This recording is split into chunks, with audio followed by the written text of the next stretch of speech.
নমস্কার বন্ধুরা, পথ ভোলা রঞ্জনে আপনাদের স্বাগত। আমরা বন্ধুরা মিলে ফিরছিলাম একটা জায়গা থেকে। হঠাৎ রাস্তার ধারে এই সুন্দর পতাকাটাকে উঠতে দেখে দাঁড়িয়ে পড়লাম। এটা ছিল হোটেল লাবণ্যর ধারে।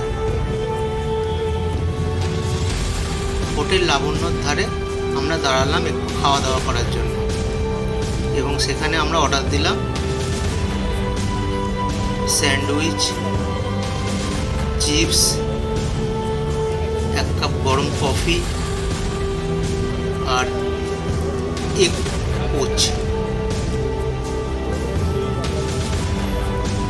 সাথে দিয়ে দিয়েছিল আমাদের জ্যামের প্যাকেট, সসের প্যাকেট এবং আরও কয়েক রকম মশলা, নাম জানি না আমি। স্যান্ডউইচের ওপরে মাখালাম, মাখিয়ে খেতে শুরু করে দিলাম। আমরা যখন বাইরে বেরোই তখন কত রকম খাবার চেখে দেখি এবং কতগুলো স্বাদ কেমন সেগুলো বলি, রিভিউ দিই, এবং অন্যদেরও আমরা বলি যে এই সমস্ত জায়গা আসুন, খেয়ে যান, ভালো লাগবে। খাবারের মান ভালো, গুণগত মান ভালো, সব কিছুই ভালো। এই যে এক কাপ কফি নিয়েছি আমি স্যান্ডউইচের সাথে, খুব সুন্দর এই কম্বিনেশানটা, এবং খেতেও খুব সুন্দর। সাথে আমার বন্ধুরা ছিল, তারা অন্য কিছু অর্ডার দিয়েছিল, কিন্তু আমি অর্ডার দিয়েছিলাম যেহেতু বিকেল হয়ে গেছিলো, তাই একটু স্যান্ডউইচ খেলাম। কফি উইথ করণ, না কফি উইথ রঞ্জন, বড় কাপে কফি। সাথে ছিল চিপস, দারুণ লাগছিল খেতে চিপসগুলো।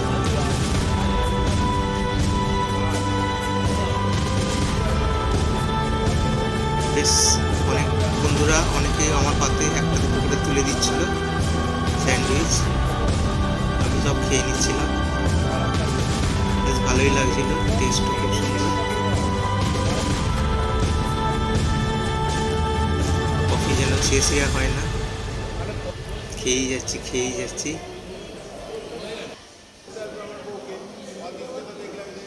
যাই হোক, ভিডিওটা যদি ভালো লেগে থাকে তাহলে লাইক, শেয়ার এবং কমেন্টস করে দেবেন। সাবস্ক্রাইব করতে ভুলবেন না। আমি রঞ্জন ব্যানার্জি, আমার ইউটিউব চ্যানেল পথ ভোলা রঞ্জনের সাথে আবার কোনোদিন কোনোখানে আপনার সাথে দেখা হবে। নমস্কার, ভালো থাকবেন। আবার ফেরার পথে আমরা দাঁড়িয়ে পড়ে জাতীয় পতাকাটাকে ভালো করে দেখতে লাগলাম। জয় হিন্দ, বন্দে মাতরম। নমস্কার।